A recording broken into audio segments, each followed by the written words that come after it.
Hello everyone, ఇలాంటి videos మీకు ముందుగా కావాలి అనుకుంటే మా ఛానల్ని సబ్స్క్రైబ్ చేసుకొని పక్కనే ఉన్న బెల్ ఐకాన్ని క్లిక్ చేయండి. అప్కమింగ్ రివ్యూలోకి వెళ్ళిపోదాం. రుద్ర చాలా తెలివిగా వీరుతో ప్రీతి శ్రీమంతం గురించి మాట్లాడతారు. యాక్చువల్లీ రేపు ఈవినింగ్ ప్రీతి శ్రీమంతం. ఆ శ్రీమంతానికి సుధా రావడం వైజయంతికి శకుంతలకి ఇష్టం లేదు. కానీ వీరు శకుంతలని ఒప్పిస్తారు. ఎలా అంటే, చూడండి అత్తయ్య గారు, మీరు వద్దు అన్న మావయ్య గారు తన చెల్లెని చూడకుండా ఉండలేకపోతున్నారు. కాబట్టి రేపు ప్రీతి శ్రీమంతంలో ఆవిడకి ఒక పెద్ద అవమానం జరిగేలా చేయండి. తను వచ్చింది కాబట్టే ఇలా జరిగింది అని నలుగురిలో సుధా గారు అవమానపడేలా చేయండి. అప్పుడు శాశ్వతంగా బంధం కట్ అయిపోతుంది అని ఒక క్రూయల్ కన్నింగ్ ఐడియా ఇస్తాడు శకుంతలకి వీరు. ఆ ఐడియా నచ్చుతుంది శకుంతలకి. సో అందుకే వీరు చెప్పినట్లుగానే సుధా వాళ్ళ ఇంటికి వెళ్ళి మరీ ఫంక్షన్కి పిలవడానికి రెడీ అయిపోతుంది శకుంతల. కానీ రుద్ర మాత్రం, చూడు వీరు, నువ్వు ఫంక్షన్కి వెళ్ళి పిలిస్తే మర్యాదగా ఉండదు. ఎందుకంటే నువ్వు ఫంక్షన్ చేస్తున్నట్టుంటుంది. పెద్దవాళ్ళ ఇంట్లో వెళ్ళి పిలిస్తేనే బాగుంటుంది అని చెప్పి రుద్ర అంటాడు. అయితే నేను కూడా వస్తాను అని ఇంకా శకుంతల పాజిటివ్గా మాట్లాడుతుంది. విజయేంద్ర చాలా అంటే చాలా హ్యాపీగా ఫీల్ అవుతారు. నిజంగా తను కూడా వస్తే ఎంత అంటే ఎంత హ్యాపీగా ఉంటుందో అని. పాపం ఎంతో హ్యాపీగా ఇంకా విజయేంద్ర, సుధా, రుద్ర, గంగ వీళ్ళందరూ కలిసి వీళ్ళింటికైతే సుధా వాళ్ళ ఇంటికైతే వెళ్తారు. ఇది ఇలా ఉండగా విశ్వనాథం కోచింగ్ ఇన్స్టిట్యూట్కి బయలుదేరిపోతారు. ఇంకా అలా మ్యూజిక్ వింటూ ఎంజాయ్ చేసుకుంటూ ఉంటుంది డమ్మీ క్యారెక్టర్ నిషా. ఆహా, ఈ ఇల్లు రాజభవనంలాగే ఉంది. కానీ వీరు బ్రో వాళ్ళు ఇచ్చిన ఎలివేషన్ తక్కువేం కాదులే. ఆయన 5 నిమిషాలకే చెమటలు పట్టించేశారు. ఈ డాడీ క్యారెక్టర్తో చాలా జాగ్రత్తగా ఉండాలి అనుకుంటుంది డమ్మీ క్యారెక్టర్ నిషా అయితే. సో అలా అప్పుడే విజయేంద్ర వాళ్ళు ఇంటికి వచ్చారని తెలుసుకొని కళ్ళ నిండా కన్నీళ్లతో ఎంతో హ్యాపీగా ఎదురు వెళ్ళి విజయేంద్ర వైపు చూస్తుంది సుధా. విజయేంద్ర సుధా వైపు చూస్తూ సుధా అని హ్యాపీగా ఫీల్ అవుతారు. అన్నయ్య, మీరు మీరు నా కోసం వచ్చారా? నిజంగా నాకు చాలా అంటే చాలా సంతోషంగా ఉందన్నయ్య. వదిన కూడా వచ్చింది అంటే ఇంకా సంతోషంగా ఉంది. రండి, లోపలికి రండి అని ఇద్దరిని లోపలికైతే తీసుకొని వెళ్తారు. ఇదంతా చూస్తున్న వీరు అండ్ ఇషిక ఇద్దరు పక్కకు వస్తారు. పక్కకి వచ్చి, హలో విశ్వనాథం గారేనా?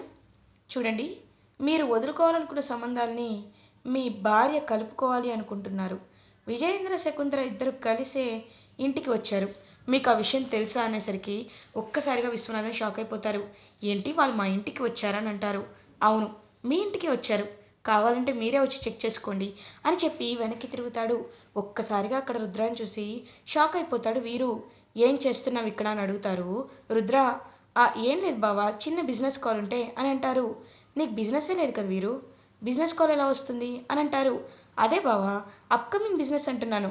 సరే అని చెప్పి ఇంకా ఎంతో హ్యాపీగా బయలుదేరి వెళ్ళిపోతారు వీరు and Ishika. Something is wrong. వీళ్ళు ఏదో ఏదో చేస్తున్నారు. అదేంటో ఖచ్చితంగా తెలుసుకోవాలి అని చాలా అంటే చాలా గట్టిగా ఫిక్స్ అయిపోతారు రుద్ర.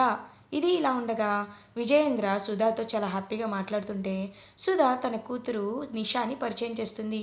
అన్నయ్య, ఇదిగో తనే చిన్ని, ఎప్పుడో తప్పిపోయింది, రీసెంట్గా దొరికింది, నాకు చాలా హ్యాపీగా ఉంది అనేసరికి నన్ను ఆశీర్వదించండి మావయ్య గారు అని ఇంకలా బ్లెస్సింగ్స్ తీసుకుంటుందన్నమాట డమ్మీ క్యారెక్టర్ చిన్ని అయితే.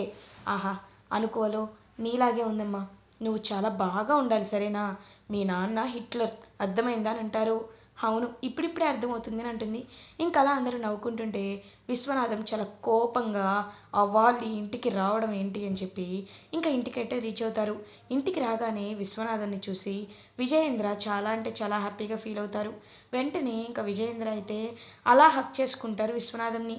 హక్ చేసుకొని, నువ్వు రావడం నిజంగా చాలా అంటే చాలా సంతోషాన్ని ఇచ్చింది విశ్వ, నాకు చాలా హ్యాపీగా ఉంది. చూడు, నీ మేనకోడలు, నా కూతురు ప్రీతి శ్రీమంతం ఇవాళ సాయంత్రమే జరుగుతుంది. కాబట్టి తప్పకుండా నువ్వు, సుధా, పాప రావాలి, సరేనా అని అంటారు. విశ్వనాథం ఏమీ మాట్లాడకుండా సైలెంట్గా ఉండిపోతారు. ఇంక సుధాతో విశ్వనాథం ఏం మాట్లాడకుండా ఉండేసరికి అప్పుడే శకుంతల అదంతా చూస్తూ ఉంటుంది. ఏవండి, చెప్పాల్సింది చెప్పాం కదా, ఇంకా మనం చాలామందికి చెప్పాలి, ఇంకా బయలుదేరదాం పదండి అని చెప్పి ఇంకా అలా వెళ్ళిపోతారనమాట శకుంతల వాళ్ళు కూడా.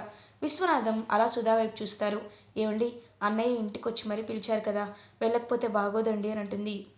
వెళ్దాం సుధా, కానీ నాకు ఒక మాట ఇస్తావా అని అంటారు. ఏమండి, మీరు మీరు వెళ్దామన్నారా? నిజంగా ఇది చాలా అంటే చాలా సంతోషపడే సమయం అండి. చెప్పండి, ఏ మాట కావాలి అని అడుగుతుంది. మీరు శ్రీమంతానికి వెళ్ళాలి అనే విషయాన్ని ఒప్పుకున్నందుకు చాలా సంతోషంగా ఉన్నాను. చెప్పండి, మీరు ఏ మాట అడిగినా ఇచ్చేస్తాను అని ఇంకా అలా సంతోషంలో మాట ఇచ్చేస్తుంది సుధా. వెంటనే విశ్వనాథం, రేపే మనం ఈ ఊరు వదిలి వెళ్ళిపోతున్నాం. నువ్వింక ఈ ఇంటితో శాశ్వతంగా బంధాలు తెంచుకోవాలి. నీ పుట్టింటి వాళ్ళు లేరనుకునే బ్రతకాలి. అలా అయితేనే నేను ఆ శ్రీమంతానికి వస్తాను అని అంటారు. ఒక్కసారిగా షాక్లో ఉండిపోతుంది సుధా. ఇంకా వెంటనే అలా అందరూ షాక్లో ఉండిపోతారనమాట. అక్కడున్న చిన్ని, డమ్మి చిన్ని కూడా. ఏమండి, మీరు మీరు మాట్లాడుతు అవును సుధా, ఇన్నేళ్ళు నువ్వు ఎలా ఉన్నావో అలానే ఉండాలి. ఇక్కడికి వచ్చాక కొత్త పరిచయాలు, కొత్త బంధాలు ఏర్పడ్డాయి. అది నాకు నచ్చట్లేదు. కాబట్టి నేను అనుకున్నదే నువ్వు చెయ్యాలి సుధా అని చెప్పి చాలా గట్టిగా చెప్తారనమాట విశ్వనాథం. ఇంకా సుధా కూడా ఏమీ అనలేక మాట ఇచ్చేసింది కాబట్టి ఆవిడ, సో షీ విల్ బి మౌన్, చాలా సైలెంట్గా ఉండిపోతారనమాట. ఇంకా అలా ఇటువైపు ఏమో రుద్ర వాళ్ళు ఫంక్షన్కి అన్ని ఏర్పాట్లు చేసుకుంటూ ఉంటారు. ఫంక్షన్ అంతా చాలా గ్రాండ్గా జరిపించాలి అని స్నేహ, వంశీ, సూర్య వీళ్ళందరూ ఎంతో కష్టపడుతూ సెట్ అంతా వేస్తూ ఉంటారు. రుద్ర ఏమో క్యాటరింగ్ వాళ్ళని పిలిపించి ఇప్పటికిప్పుడే ఫంక్షన్ కాబట్టి అంతా బాగా ఉండాలని అంతా చూసుకుంటూ ఉంటారు. ఇంకా శకుంతల ఏమో, నువ్వురా సుధా, నిన్ను ఎప్పటికీ నీ అన్నయ్య మోహన్ చూడకుండా పంపిస్తానని చెప్పి ఎంతో అంటే ఎంతో హ్యాపీగా ఫీల్ అవుతారు. అప్పుడే వీరు, అత్తయ్య గారు అంతా సెట్ చేసేసా, మీరేం కంగారు పడాల్సిన అవసరం లేదు అని చెప్పి ఇంకా అక్కడి వెళ్ళిపోతారు. ఇది ఇలా ఉండగా ప్రీతి శ్రీమంతం అయితే స్టార్ట్ అయిపోతుంది. ఇంకా ప్రీతి శ్రీమంతంలో అందరూ చుట్టాలు, బంధువులు అందరూ వచ్చి హ్యాపీగా చూస్తూ ఉంటారు. అదంతా చూస్తూ ఎంతో హ్యాపీగా ఫీల్ అవుతుందనమాట. అలా ఇంకా ప్రీతికు ఇంకా వెంటనే సుధా వాళ్ళ వైపే చూస్తూ ఉంటుంది, ఎప్పుడెప్పుడు అత్తయ్య వస్తుందా అని. ఏంటి ప్రీతి, నీ మనసు ఇక్కడ లేదనుకుంటా అని అంటుంది గంగా. అవును, మేనత్తని ఎప్పుడెప్పుడు చూస్తానా అనిపిస్తుంది అని అంటారు. తప్పకుండా వస్తారమ్మా, నువ్వేం కంగారు పడద్దు అని అంటారు రుద్ర. థ్యాంక్ యూ అన్నయ్య అని చెప్పి ఇంకా గంగా రుద్ర వైపు చూస్తూ చాలా హ్యాపీగా ఫీల్ అవుతుంది. కరెక్ట్గా అప్పుడే ఇంకా అలా సుధా వాళ్ళైతే ఒక పెద్ద బాస్కెట్ హ్యాంపర్ లాంటిది, అంటే స్వీట్స్, ఫ్రూట్స్ అన్నీ ఉండే ఒక పెద్ద హ్యాంపర్ అయితే తీసుకొని వస్తారు. ఇంకా అలా విశ్వనాథం కూడా ఫంక్షన్కి అటెండ్ అయ్యేసరికి ఒక్కసారిగా షాక్ అయిపోతారు. విజయేంద్ర, విశ్వ నువ్వు కూడా ఫంక్షన్కి వచ్చావు, చాలా సంతోషంగా ఉంది రా. ఇదిగో తనే నా బావగారు విశ్వనాథం, తను నా చెల్లెలు సుధా అని అందరికీ పరిచయం చేస్తారు. శకుంతల, చేయండి చేయండి, మీరు ఇలా పరిచయం చేయడమే నాకు కూడా కావాలి. ఎందుకంటే మీరు ఇలా పరిచయం చేస్తూ ఉంటేనే కదా నేను పరువు తీసేటప్పుడు అందరికీ తెలుస్తుంది అని మనసులో అనుకుంటుంది శకుంతల. ఇంకా అలా వీరు అయితే తన ప్లాన్ని ఇంప్లిమెంట్ చేయడం అయితే స్టార్ట్ చేసేస్తాడు. ఆ ప్లాన్ ప్రకారం ఎప్పుడు సుధా వాళ్ళు తీసుకొచ్చిన ఆ హ్యాంపర్ అనేది ఖాళీగా ఉంటుందా అని చెప్పి చూస్తూ ఉంటారు. అదే టైంకి ఎవ్వరు చూడని టైంలో ఇంకా ఒక పాయిజన్ స్ప్రేని అయితే తీసుకువెళ్ళి ఆ స్వీట్స్పై, ఫ్రూట్స్పై వేస్తాడు. ఇషిక అదంతా చూస్తుంది. బ్రో, ఏంటి బ్రో ఈ ఫ్రూట్స్పై స్ప్రే చేస్తున్నావు, ఒకవేళ ప్రీతి తింటే అని అంటారు. నేనున్నాను కదా, ప్రీతి తినకుండా నేను చూసుకుంటాను అని అంటారు వీరు. ఏమో బ్రో, రిస్క్ చేస్తున్నావు కదా అని అంటారు. కొన్నిసార్లు రిస్క్ చేయక తప్పదు, కానీ ఈసారి చాలా పెద్ద రిస్కే చేస్తున్నాను. నా ప్రీతికి ఏం కాకుండా నేను చూసుకుంటాను, నువ్వేం కంగారు పడద్దు అని చెప్పి ఇంకా అలా అక్కడి నుండి అయితే వెళ్ళిపోతాడనమాట వీరు. ఇది ఇలా ఉండగా ఫ్యామిలీ మెంబర్స్ అందరూ ఫంక్షన్ని ఎంతో హ్యాపీగా ఎంజాయ్ చేస్తూ ఒకరి తర్వాత ఒకరు వచ్చి ఇంకా గిఫ్ట్లు అన్నీ ఇస్తూ ఉంటారనమాట. అందరూ హ్యాపీగా ఒకరి తర్వాత ఒకరు వచ్చి గిఫ్ట్స్ ఇస్తూ ఉంటే విశ్వనాథం చూస్తూ ఉంటారు.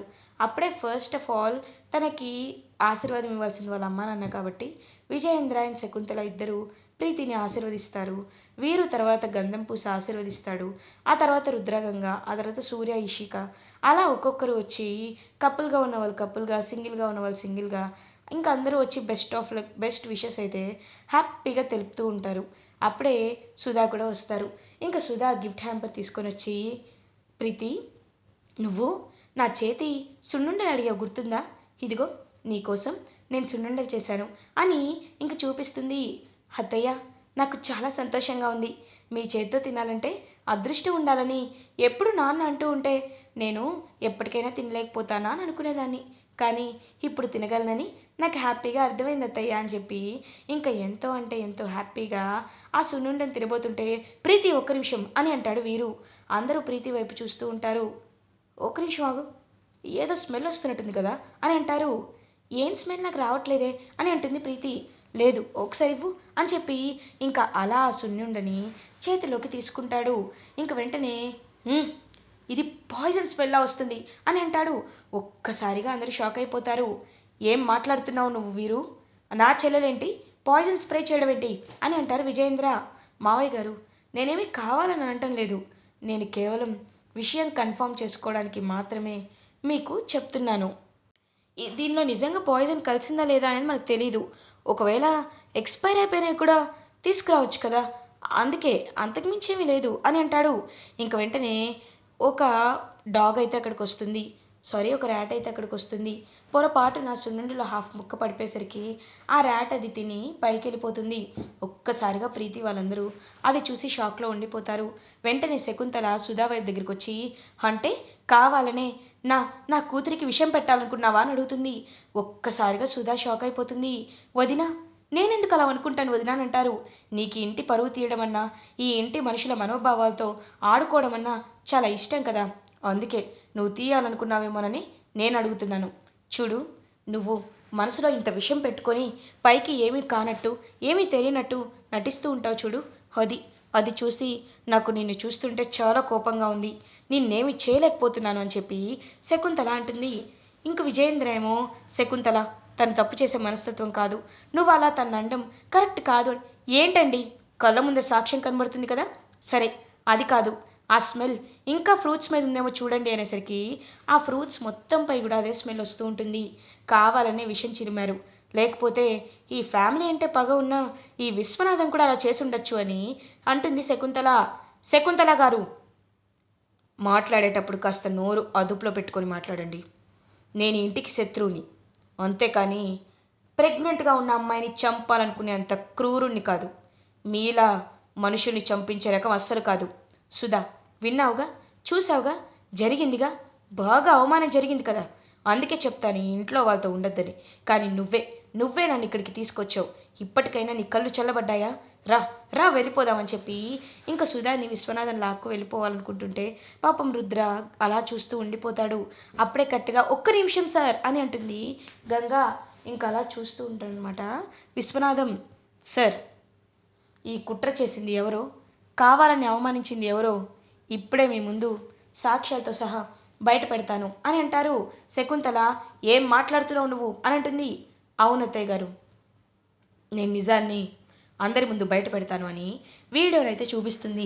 ఆ వీడియోలో క్లియర్గా ఆ పాయిజన్ని స్ప్రే చేస్తుంది ఈ వీరు అని తెలుస్తుంది.